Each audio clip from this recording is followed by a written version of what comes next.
Hello aspirants, welcome back to the channel.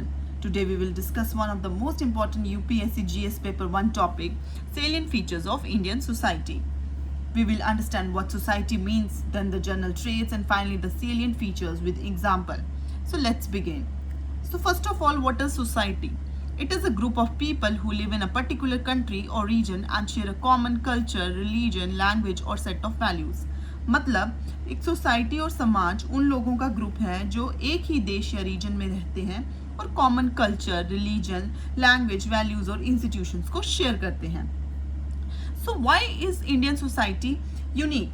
India is called the land of diversity, different people, different religions, different language, but one nations. So, there are the characteristics that make Indian society unique. General traits. First one is the diversity. India is one of the most diverse country in the world. India में different religions, festival, food habits, dresses होने के बावजूद सब लोग एक ही देश के नागरिक हैं. For example, पंजाब में बैसाखी, तमिलनाडु में पोंगल, असम में बिहू सेलिब्रेट किया जाता है. सब अलग हैं लेकिन सब इंडियन कल्चर के पार्ट हैं. Then second is hierarchy. Historically Indian society caste hierarchy पर बेस्ड थी. आज कॉन्स्टिट्यूशनल इक्वालिटी प्रमोट करता है लेकिन सोशल इनइक्वालिटी कुछ एरियाज में अभी भी चैलेंज बनी हुई है. Then third is the family oriented society. India में फैमिली को बहुत इंपॉर्टेंस दी जाती है. पेरेंट्स, ग्रैंड पेरेंट्स, रिलेटिव सब मिलकर डिसीजन लेते हैं. जॉइंट फैमिली सिस्टम हमारी ट्रेडिशनल आइडेंटिटी है. आज न्यूक्लियर फैमिलीज बढ़ रही हैं लेकिन फैमिली वैल्यूज अभी भी स्ट्रॉन्ग है. Then fourth is the religion. Indian society का इंपॉर्टेंट पार्ट है रिलीजन. रिलीजन सिर्फ वर्शिप तक लिमिटेड नहीं है. ये festivals, food habits, marriages, daily life value सबको इन्फ्लुएंस करता है. Then next is the respect for elders. Indian culture में एल्डर्स की रिस्पेक्ट करना एक मॉरल वैल्यू माना जाता है. बड़े लोगों के एक्सपीरियंस को इम्पोर्टेंस दिया जाता है. उनके ब्लेसिंग लेना और एडवाइस फॉलो करना इंडियन कल्चर का इम्पॉर्टेंट पार्ट है. Then next is the hospitality. Hospitality India को अतिथि देवो भव के लिए जाना जाता है. गेस्ट को भगवान के समान माना जाता है. ये इंडियन सोसाइटी की यूनिक आइडेंटिटी है. Then next is the cultural syncretism. अलग अलग कल्चर्स को मिलकर एक नई कल्चर बनाना. For example Mughal architecture, Hindustani classical music. Then next is the secularism. India किसी एक रिलीजन को प्रमोट नहीं करता. कॉन्स्टिट्यूशन सब रिलीजन्स को इक्वल रिस्पेक्ट देता है. इसी वजह से इंडिया को सेक्युलर डेमोक्रेसी कहा जाता है. अब हम एग्जाम वाले इंपॉर्टेंट फीचर्स देखते हैं. First is the multi ethnicity, मतलब कॉमन एंसेस्ट्री या कल्चर वाले लोग. इंडिया में मेजर एथनिक ग्रुप है जैसे इंडो आर्यंस जो कि मेजॉरिटी है उनकी north and western India. Then Dravidians south India, Mongoloids north east India, tribal central and north east India, then European and other urban areas all state. इसी वजह से India को मल्टी एथनिक कंट्री कहा जाता है. Then comes to multilingualism. India दुनिया के सबसे लैंग्वेज रिच कंट्रीज में से एक है. अगर हम 2011 सेंसस को देखें तो 2011 सेंसस के अकॉर्डिंग 121 लैंग्वेजेस और 19,000 से अधिक मदर टंग रिकॉर्ड की गई है. 22 लैंग्वेज कॉन्स्टिट्यूशन के 8 शेड्यूल में इंक्लूडेड है. हिंदी सबसे ज़्यादा बोली जाती है. उसके बाद Bengali, Marathi, Telugu, Tamil, Gujarati. Then multi religious.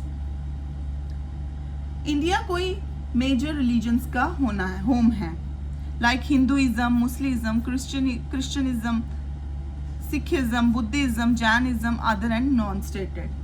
इसी वजह से इंडिया रिलीजियस डाइवर्सिटी का बेस्ट एग्जाम्पल है. Then come to the caste system. Caste system India के हिस्टोरिकल फीचर्स हैं. पहले ऑक्यूपेशन और बर्थ के बेसिस पर सोशल ग्रुप्स बनते थे. आज कॉन्स्टिट्यूशन इक्वालिटी और सोशल जस्टिस को प्रमोट करता है. रिजर्वेशन और एफर्मेशन एक्शन इसी ऑब्जेक्ट को सपोर्ट करते हैं। Then comes to family, marriage and kinship. Indian society में फैमिली सबसे इंपॉर्टेंट इंस्टीट्यूशन है। मैरिज को एक सेक्रेड इंस्टीट्यूशन माना जाता है। ट्रेडिशनल कस्टम्स लाइक सप्तपदी, कन्यादान, अरेंज मैरिज अभी भी कहीं जगह पे कॉमन है। लेकिन मॉडर्न सोसाइटी में लव मैरिज और इंटरकास्ट मैरिज भी बढ़ रही है। Then tribal diversity. इंडिया में 700 से ज़्यादा शेड्यूल्ड ट्राइब हैं लाइक गोंड्स, बिल्स, मुंडा, संथल्स, नगास। ट्राइब्स की अपनी unique language, culture, dance, custom और ट्रेडिशन होते हैं। Then comes to coexistence of traditionalism and modernity. India में ट्रेडिशन और मॉडर्निटी दोनों साथ साथ चल रही है। एक तरफ योगा और आयुर्वेदा पॉपुलर है और दूसरी तरफ आर्टिफिशियल इंटेलिजेंस और डिजिटल इंडिया भी रैपिडली ग्रो कर रहा है। यही इंडियन सोसाइटी की खासियत है। Then balance between individual and collectivism.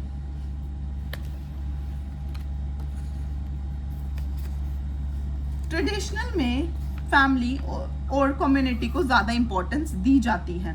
आज एजुकेशन, अर्बनाइजेशन, जॉब्स और ग्लोबलाइजेशन की वजह से इंडिविजुअल फ्रीडम भी बढ़ रही है।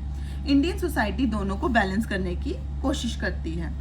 Then balance between spiritualism and materialism.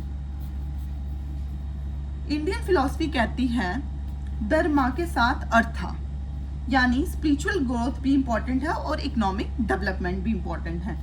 इसीलिए लोग योगा भी करते हैं और स्टार्टअप्स भी बनाते हैं, मेडिटेशन भी करते हैं और टेक्नोलॉजी भी अडॉप्ट करते हैं। सो द कंक्लूजन, तो एस्पिरेंट्स, इंडियन सोसाइटी की सबसे बड़ी स्ट्रेंथ है यूनिटी इन डाइवर्सिटी।